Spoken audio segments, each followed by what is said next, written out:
Faut-il que les étudiants rencontrent des profs... Ah, sabotage! Non, mais ça... Alors, je vais peut-être reprendre là pour le coup. Bonjour à tous, je suis Nelson Montfort, journaliste, présentateur, intervieweur sur France Télévisions.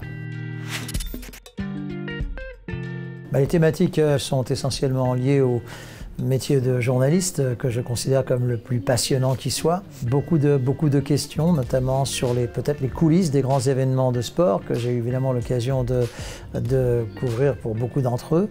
Et puis surtout sous forme d'échange. J'ai toujours beaucoup aimé m'adresser aux étudiants qui ont souvent d'excellentes questions et j'espère leur apporter les bonnes réponses. Ça me semble effectivement important dans leur cheminement, surtout au départ. Maintenant, encore faut-il que ces professionnels soient de bons conseils, que ces professionnels soient, comment dire, dotés d'un zeste d'humanité. Il ne s'agit pas seulement de donner des conseils professionnels sur l'acheminement d'un itinéraire ou d'une carrière. Il s'agit également d'y mettre du cœur. En tout cas, c'est ma façon d'être. Oui. Un des meilleurs souvenirs de ma carrière, je pense que j'en ai deux. J'ai eu la chance d'accompagner deux immenses champions qui en retour m'ont procuré beaucoup de bonheur, beaucoup de complicité. Alors ces deux-là, on ne me les présente plus.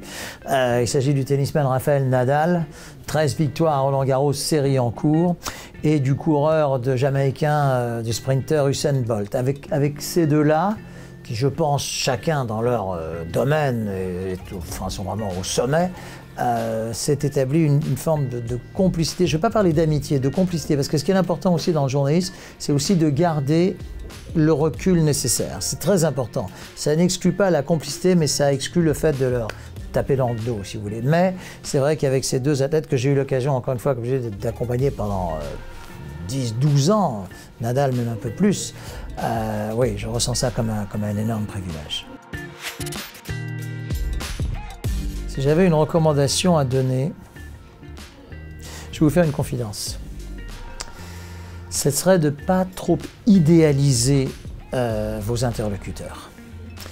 Ce que je veux dire par là, c'est que le plus grand joueur de tennis va vous offrir ce qu'il a de meilleur à offrir sur un court de tennis. Idem pour le plus grand athlète dont je parlais il y a quelques instants. Idem d'ailleurs dans le show business pour le chanteur, le réalisateur, l'acteur, etc.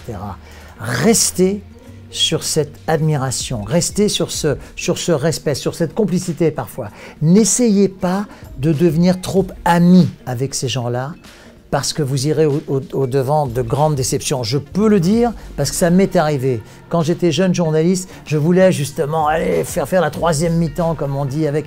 Non, il ne faut pas le faire. Je dirais, un, parce que c'est déjà l'objectivité journalistique qui le demande, et deux, sur un plan personnel, évitez-vous ce genre de déception. Restez sur l'admiration, n'allez pas plus loin.